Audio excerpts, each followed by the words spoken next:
Good morning dear students. BA third year की class में आपका स्वागत है। बीए थर्ड ईयर में हम चर्चा करेंगे अंतर्राष्ट्रीय संबंधों पर, और अंतर्राष्ट्रीय संबंध का एक महत्वपूर्ण बिंदु है शीत युद्ध। शीत युद्ध क्या है, इसका अर्थ क्या है, ये समझने का हम आज प्रयास करेंगे। अंतर्राष्ट्रीय जगत में हर एक राष्ट्र अपने आप को शक्तिशाली बनाने और अपने शत्रु को कमजोर करने का निरंतर प्रयास करता रहता है। वह अपने मित्रों की संख्या बढ़ाने का प्रयास करता है और शत्रु को अंतर्राष्ट्रीय जगत में अकेला करने का या उसके मित्रों की संख्या को घटाने का निरंतर प्रयास करता रहता है। इसके लिए वे कई तरह के हथकंडे अपनाते हैं, जासूसी, कूटनीतिक संबंध और भी कई तरह के कारनामे, जिनसे वह प्रत्यक्ष युद्ध तो नहीं करते लेकिन अप्रत्यक्ष रूप से ऐसे व्यवहार को हम शत्रुता या युद्ध की संभावना को बढ़ाने वाला व्यवहार कह सकते हैं। अंतर्राष्ट्रीय जगत में दो राष्ट्र एक साथ मैत्रीपूर्ण संबंध रखते हुए भी एक दूसरे के प्रति द्वेष या वैचारिक द्वंद्व रख सकता है। एक तरह से वे मित्र होते हुए भी, मित्रतापूर्ण संबंधों का प्रदर्शन करते हुए भी एक दूसरे के प्रति शत्रुतापूर्ण कार्यों का निष्पादन करते हैं और उनके मध्य एक संघर्ष चलता रहता है, जो संघर्ष युद्ध की स्थिति से कम नहीं होता लेकिन वह प्रत्यक्ष युद्ध भी नहीं होता। यह वैचारिक और कूटनीतिक संबंधों के माध्यम से निरंतर चलता रहता है। शीत युद्ध शब्द का प्रयोग वैसे तो मध्यकाल में चर्च और राज्य के संबंधों को प्रदर्शित करते हुए या चर्च या राज्य के संघर्ष को प्रदर्शित करते हुए किया गया था, किंतु आधुनिक युग में बर्नार्ड बरूचा ने 1947 में शीत युद्ध शब्द का प्रयोग किया। शीत युद्ध शब्द की स्पष्ट व्याख्या करने का श्रेय वाल्टर लिपमैन को जाता है, जिन्होंने अपनी पुस्तक वर्ल्ड वॉर में शीत युद्ध शब्द की विस्तृत व्याख्या की और यह पुस्तक कोल्ड वार 1947 में प्रकाशित हुई। इसके बाद में अंतर्राष्ट्रीय राजनीति के अनेक विद्वानों ने शीत युद्ध शब्द का प्रयोग अपने अध्ययन में किया, जैसे Robert Baptista, John falter, Dulles आदि। शीत युद्ध युद्ध की स्थिति नहीं है। शीत युद्ध का अर्थ अगर हम करें तो हम देखते हैं शीत युद्ध एक ऐसा युद्ध है जिसमें दो महाशक्तियां, सोवियत रूस और अमेरिका, दो विचारधाराएं, साम्यवाद और पूंजीवाद, दो सैनिक गठबंधन नाटो और वार्सा पैक्ट के मध्य देखने को मिला। यानी ये वैचारिक और विचारधाराओं का संघर्ष है, एक वैचारिक घृणा का प्रतीक बन गया। शीत युद्ध के संदर्भ में पंडित जवाहरलाल नेहरू ने ये कहा है कि शीत युद्ध दिमाग का युद्ध है, यह स्नायु यानी नर्व युद्ध है।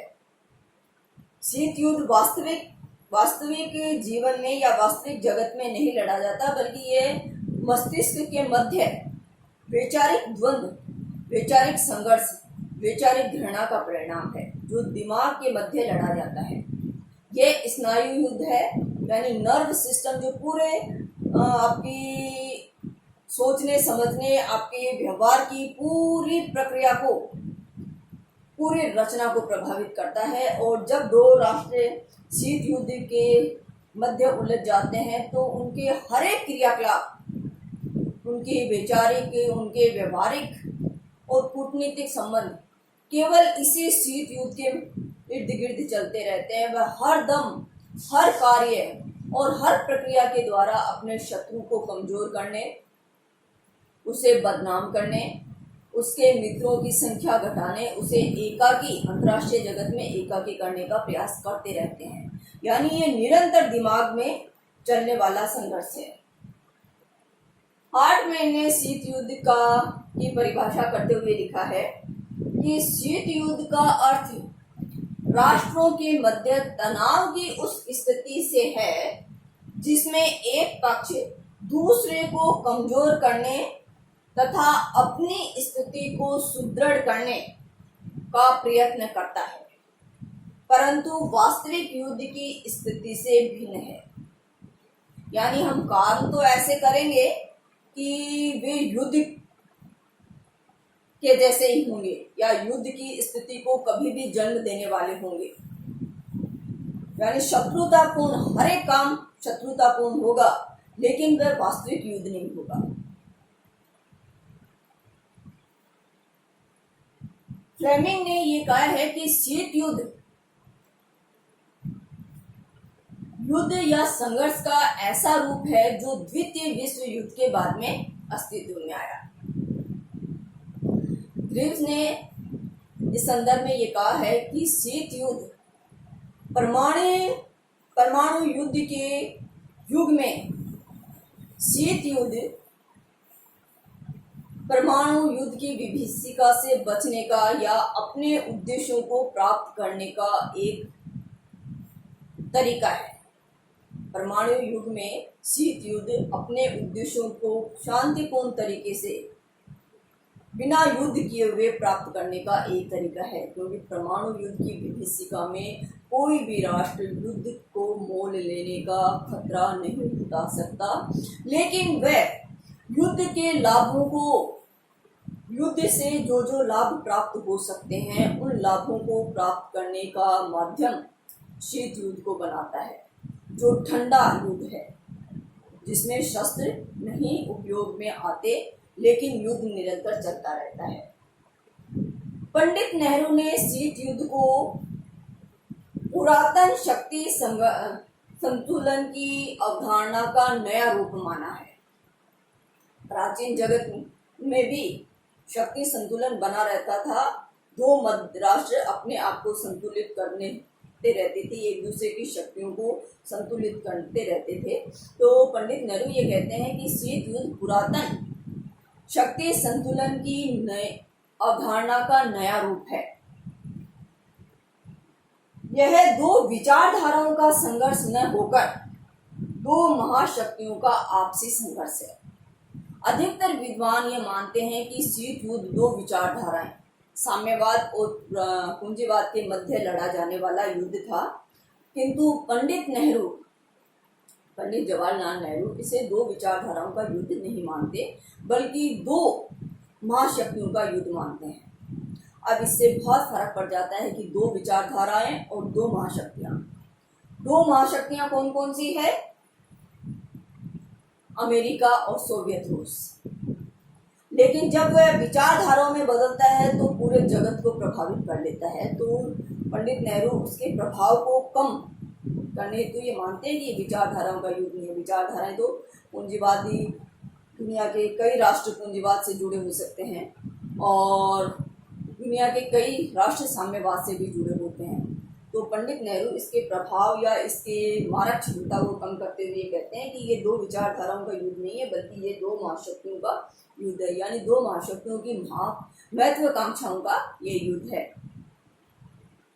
टी.एफ. फ्लेमिंग ने ये कहा है कि शीत युद्ध एक ऐसा युद्ध है जो युद्ध क्षेत्र में नहीं लड़ा जाता, बल्कि मनुष्य के मस्तिष्क में लड़ा जाता है और इसके द्वारा एक व्यक्ति इसके द्वारा एक अन्य के विचारों को नियंत्रित करने का प्रयास करता है। यानी दूसरी विपक्षी के मन मस्तिष्क को इस तरह से प्रभावित करने का प्रयास करना कि उसका मनोबल कमजोर हो जाए और वह अपने आप को शक्तिहीन महसूस करने लगे। तो ये मानते हैं कि एक के द्वारा दूसरे के विचारों को नियंत्रित करने का प्रयास है। तो हम देखते हैं कि शीत युद्ध की उपरोक्त सभी परिभाषाएं ये बताती है कि शीत युद्ध वास्तविक युद्ध नहीं है, लेकिन ये युद्ध के लाभों को प्राप्त करने का एक तरीका है जिसमें दोनों ही शत्रु या दोनों ही दल, दोनों ही गुट वास्तविक युद्ध नहीं करते हैं, लेकिन हर एक वह कार्य करने का प्रयास करते हैं जो शत्रुतापूर्ण हो।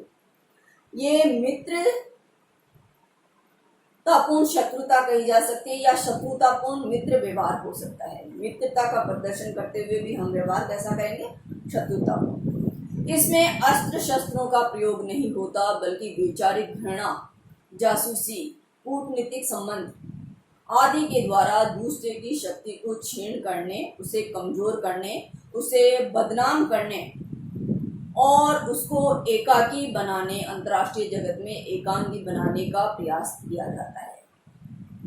यह रणभूमि में नहीं लड़ा जाता, बल्कि वैचारिक युद्ध है जो कि मनुष्य के मस्तिष्क में लड़ा जाता है।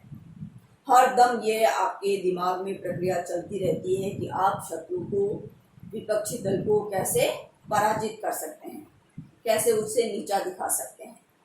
तो शीत युद्ध वास्तविक युद्ध न होकर वास्तविक युद्ध के परिणामों को प्राप्त करने का एक तरीका है, क्योंकि आज के परमाणु युग में कोई भी राष्ट्र वास्तविक युद्ध का खतरा मोल नहीं लेना चाहता, नहीं ले सकता।